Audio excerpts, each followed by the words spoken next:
कृष्ण नाम की महिमा। एक बार एक गांव में बहुत से महात्मा आकर यज्ञ कर रहे थे और वह वृक्षों के पत्तों पर चंदन से श्री कृष्ण का नाम लिखकर पूजा कर रहे थे। वह जगह गांव से बाहर थी। वहां एक आदमी अपनी बकरियों को रोज घास चराने जाता था।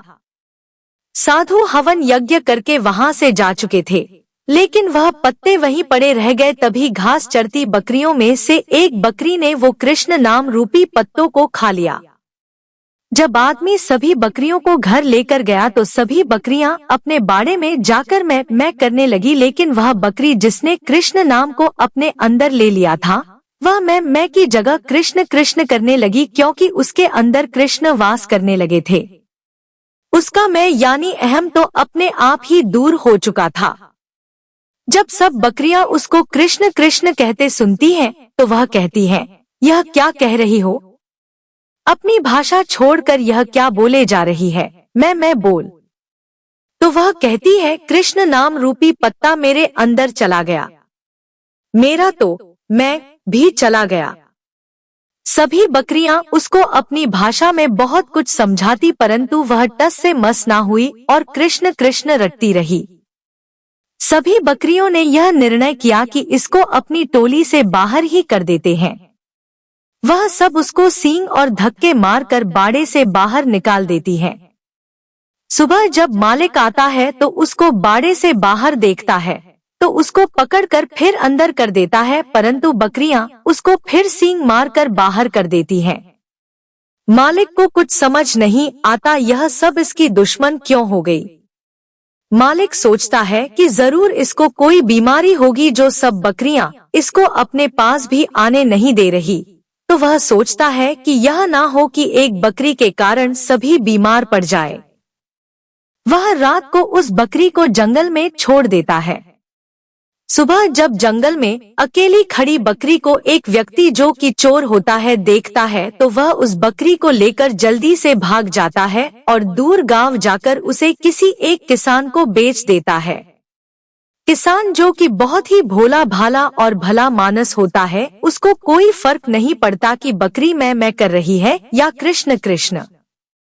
वह बकरी सारा दिन कृष्ण कृष्ण जपती रहती। अब वह किसान उस बकरी का दूध बेचकर अपना गुजारा करता है। कृष्ण नाम के प्रभाव से बकरी बहुत ही ज्यादा और मीठा दूध देती है। दूर दूर से लोग उसका दूध उस किसान से लेने आते हैं। किसान जो कि बहुत ही गरीब था, बकरी के आने और उसके दूध की बिक्री होने से उसके घर की दशा अब सुधरने लगी। एक दिन राजा के मंत्री और कुछ सैनिक उस गांव से होकर गुजर रहे थे। उसको बहुत भूख लगी, तभी उन्हें किसान का घर दिखाई दिया। किसान ने उनको बकरी का दूध पिलाया। इतना मीठा और अच्छा दूध पीकर मंत्री और सैनिक बहुत खुश हुए। उन्होंने किसान को कहा कि हमने इससे पहले ऐसा दूध कभी नहीं पिया। किसान ने कहा, यह तो इस बकरी का दूध है जो सारा दिन कृष्ण कृष्ण करती रहती है। मंत्री उस बकरी को देखकर और कृष्ण नाम जपते देखकर हैरान हो गया। वो किसान का धन्यवाद करके वापस नगर में राजमहल चले गए। तभी उन दिनों राजमाता जो कि काफी बीमार थी, बहुत उपचार के बाद भी वह ठीक ना हुई। राजगुरु ने कहा, माताजी का स्वस्थ होना मुश्किल है, अब तो भगवान इनको बचा सकते हैं। राजगुरु ने कहा कि अब आप माताजी के पास बैठकर ज्यादा से ज्यादा ठाकुर जी का नाम लो। राजा जो कि काफी व्यस्त रहता था, वह सारा दिन राजपाट संभाले या माताजी के पास बैठे।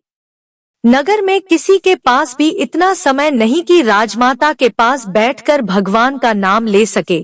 तभी मंत्री को वह बकरी याद आई जो कि हमेशा कृष्ण कृष्ण का जाप करती थी। मंत्री ने राजा को इसके बारे में बताया। पहले तो राजा को विश्वास ना हुआ, परंतु मंत्री जब राजा को अपने साथ उस किसान के घर ले गया तो राजा ने बकरी को कृष्ण नाम का जाप करते हुए सुना तो वह हैरान हो गया। राजा किसान से बोला कि आप यह बकरी मुझे दे दो। किसान बड़ी विनम्रता से हाथ जोड़कर राजा से बोला कि इसके कारण ही तो मेरे घर के हालात ठीक हुए, अगर मैं यह आपको दे दूंगा तो मैं फिर से भूखा मरूंगा। राजा ने कहा कि आप फिक्र ना करो, मैं आपको इतना धन दे दूंगा कि आपकी गरीबी दूर हो जाएगी।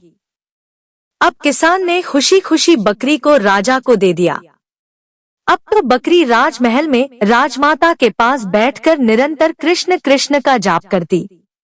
कृष्ण नाम के कानों में पड़ने से और बकरी का मीठा और स्वच्छ दूध पीने से राजमाता की सेहत में सुधार होने लगा और धीरे धीरे वह बिल्कुल ठीक हो गई। अब तो बकरी राजमहल में राजा के पास ही रहने लगी। तभी उसकी संगत से पूरा राजमहल कृष्ण कृष्ण का जाप करने लगा। अब पूरे राजमहल और पूरे नगर में कृष्ण रूपी माहौल हो गया। एक बकरी जो कि एक पशु है, कृष्ण नाम के प्रभाव से सीधे राजमहल में पहुंच गई और उसकी मैं यानी अहम खत्म हो गई। तो क्या हम इंसान निरंतर कृष्ण का जाप करने से हम भव से पार नहीं हो जाएंगे? हमें अपने आराध्य देव की शरण में जाना चाहिए। जय जय श्री राधे।